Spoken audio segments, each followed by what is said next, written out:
Hi everyone, Laszlo Montgomery here with the Season 5 closer. Wow, this was a quick 20 weeks. This Chinese saying for today is pretty famous and comes to us all the way from the Zhangzhongji, the world inside a pillow. Other English names for this work include the pillow tale or the dream on the pillow.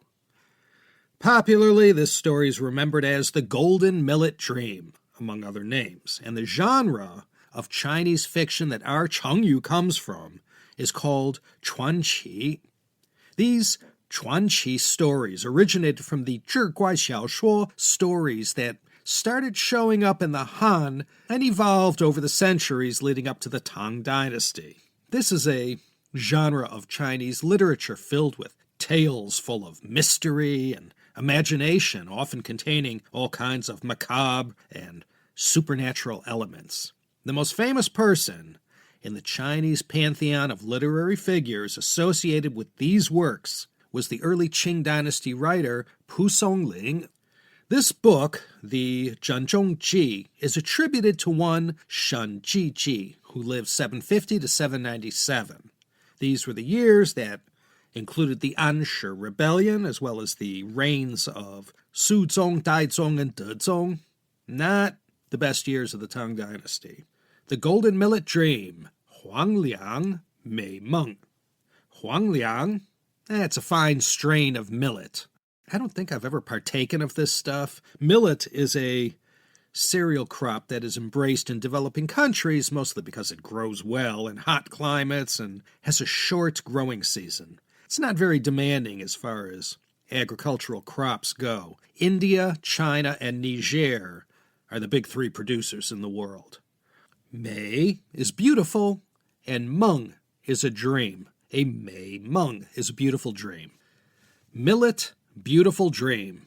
This one has a nice long story attached to it. Once again, taken from Shen Jiji's work, the Zhangzhongji, the world inside a pillow.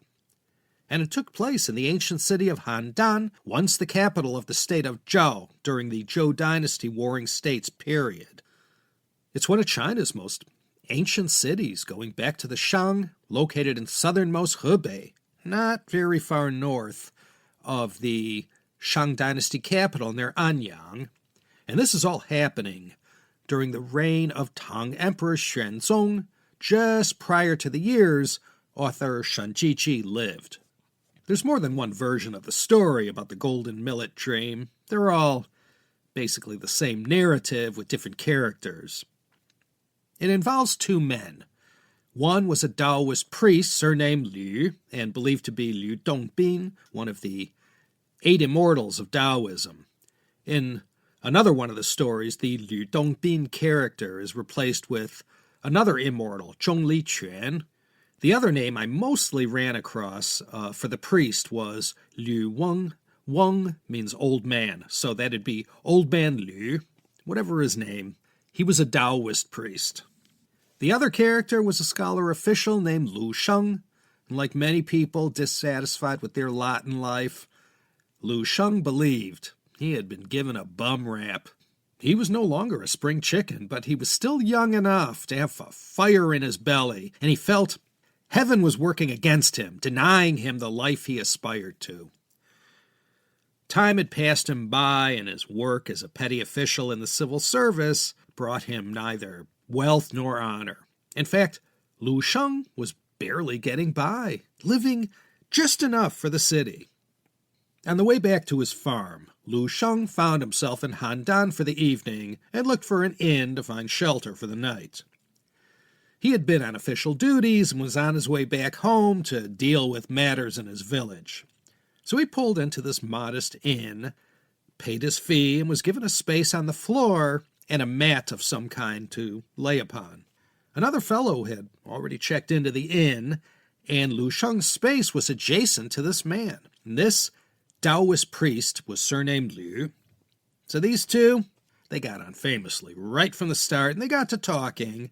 In the course of their conversation, the priest asked Lu Sheng if he was doing well for himself. Lu Sheng at once grew bitter and proceeded to go on a rant about how tatty his clothes were and the meagerness of his traveling get-up, and then he bowed his head and sighed. He looked up and declared, "By rights I should be a successful and learned gentleman, but my ill fortune has reduced me to such undignified circumstances."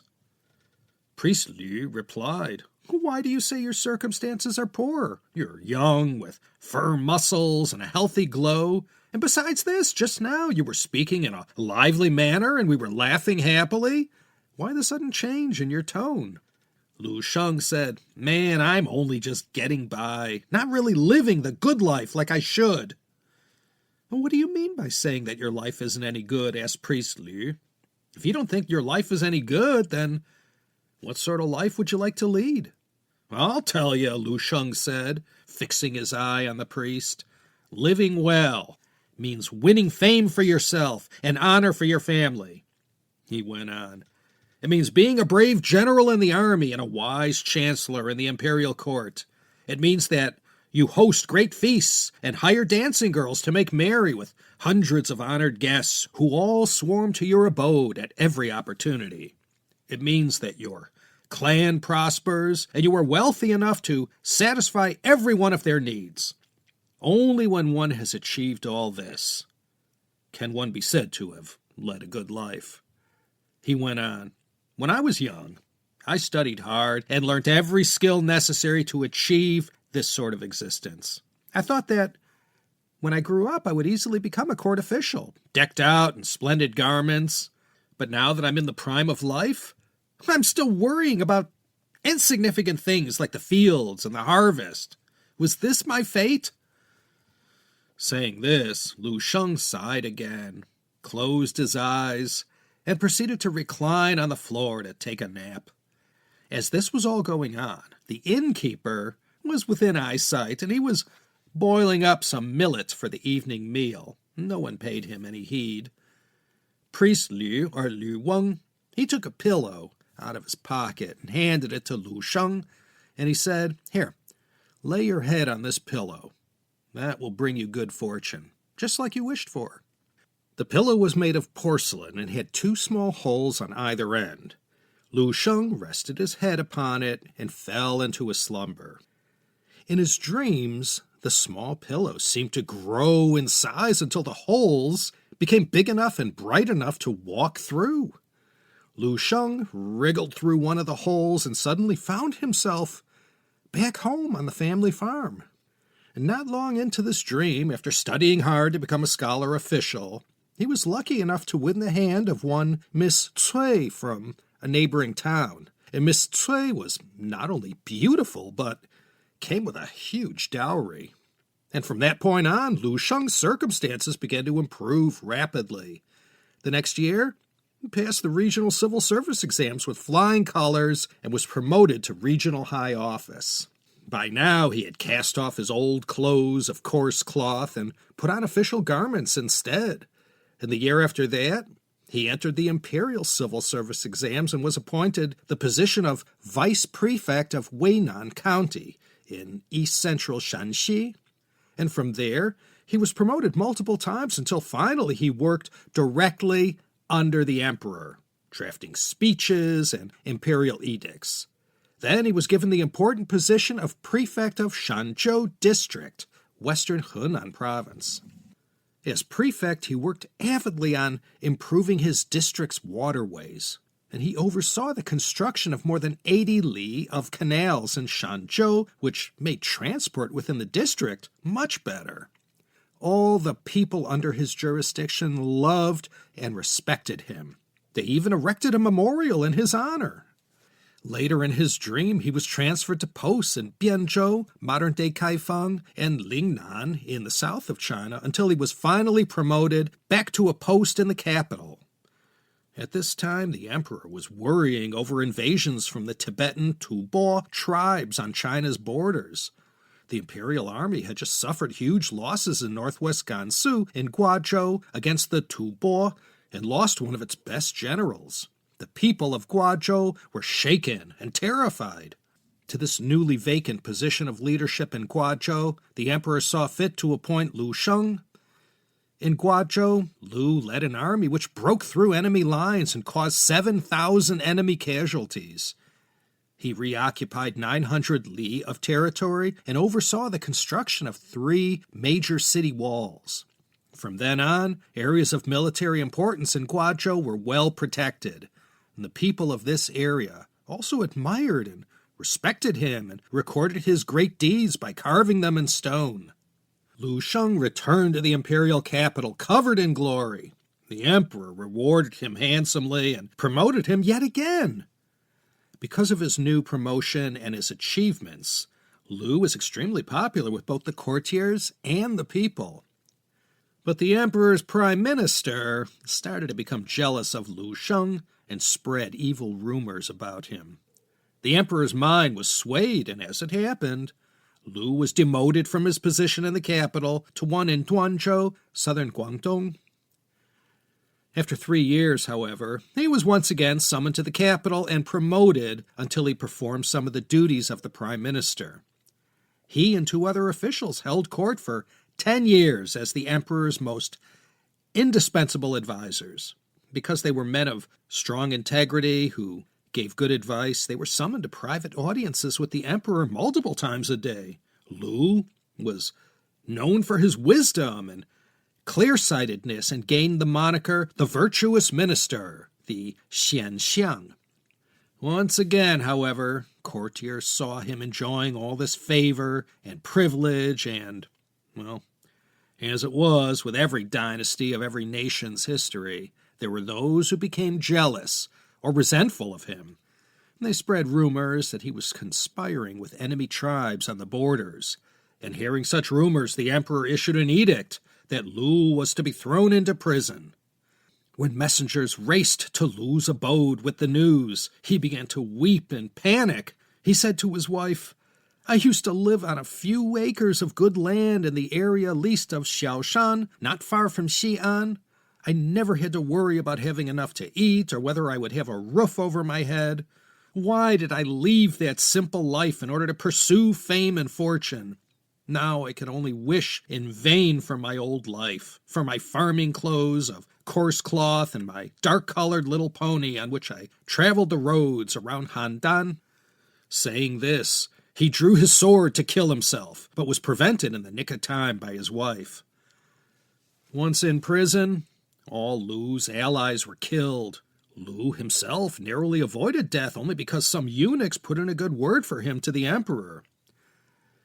He was instead exiled to a distant tropical southern province, but in a few years, the emperor learned that he had maligned Lu, and he was once again summoned to the capital and given the title of the Duke of Zhao. The emperor treated Lu very handsomely indeed to make up for his previous harshness. For example, Lu had 5 sons, and each of these 5 sons were given important positions in the imperial court. And the youngest son, in particular, was both wise and virtuous, and was promoted to a high position at the age of only 24. And the Lu family made connections and marriage to families of great repute, and Lu had more than a dozen grandsons. Lu Sheng was then sent on 2 missions to Lingnan in the south, from which he returned even more heavily lauded than before, and he finally attained the position of prime minister. In his 30-odd years at court, he gained honors and a reputation without rival in all the land. Now that he was old, he felt that he could enjoy his twilight years. The dancing girls in his abode were the most beautiful in China, and the emperor had given him countless rich fields, splendid palaces, and fast horses. And whenever he asked the emperor for permission to retire and return to his childhood home, it was denied. When Lu fell ill, he was waited on hand and foot by palace eunuchs, and the most famous doctors came to bring him the best medicines. And when he was close to death, he said, I was once a scholar in Handan, and I spent my days plowing the land and planting vegetables. And one day good fortune visited me, and I became a court official and was handsomely treated by the emperor. Although I am but a common man, I have given everything I have to serve him. Now, almost without realizing it, I have grown old. I am over 80 and have served many posts. I have come to the end of my life. I only regret that I have not been able to create a more glorious and lasting legacy for the emperor and the dynasty. With this regret, and with many thanks to the emperor for all his kindnesses, I must leave this world. Please pass my words on to the emperor." When the emperor heard this, he said, "Oh, the virtuous minister became our prime minister based on his many talents and virtues. He calmed the borderlands and gave sage advice in court. That peace has reigned in China for 24 years is due in no small part to his efforts.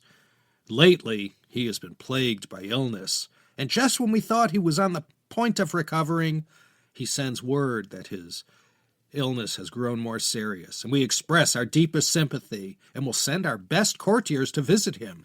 We hope that he will take the medicines given to him, calm his thoughts, and focus all his energy on convalescing so that he can once again serve the court. We await the good news of his recovery." But that night, Lu Sheng passed away. And right at this moment, Lu Sheng stretched and woke up, raising his head from this porcelain pillow that the priest lent to him, to find himself still on the sleeping mat in the inn.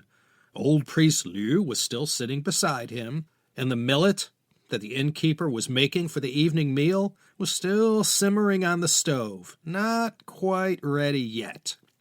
Everything was just as he had left it, like Dorothy waking up in Kansas on Auntie Em's farm with Toto, Hunk, and Zeke.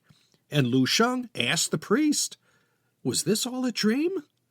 Priest Liu replied with a smile, "Life itself is like that dream."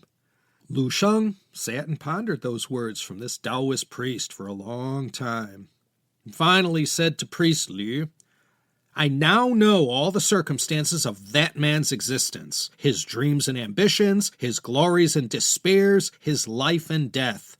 And from this dream and what it teaches, I have now found a way to control my own discontent. I have learnt a great deal from you indeed." Lu got up and ceremoniously kowtowed many times to Priest Liu, and without another word, he got up and left the inn. And that's it. The end of the story. It's popularly known as the Golden Millet Dream because Lu Sheng dreamt his epic dream during the period of time it took the innkeeper to cook a pot of millet porridge. And this story has been told and retold who knows how many times all over China and in the Chinese-speaking world, going back to the Tang Dynasty in the 8th and 9th centuries.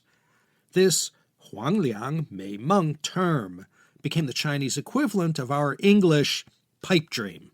If you hear something going on about something completely far-fetched and unrealistic, you could tell them that's just a Huáng Liáng Měi Mèng, a golden millet dream. Your club is down 7-0 and you're already into extra time, but you think there still might be a chance? That's a pipe dream, a Huáng Liáng Měi Mèng. So this is a popular Chinese saying for anything that a reasonable person might find pretty impossible, but someone still believes it can happen. That's a Huáng Liáng Měi Mèng, a kind of a hope or a dream that is unrealistic, impractical, or unattainable. And so, we bring down the curtain on Season 5 here at the Chinese Sayings Podcast. I'll be back in 4 weeks with a whole new slate of chengyus for you in Season 6.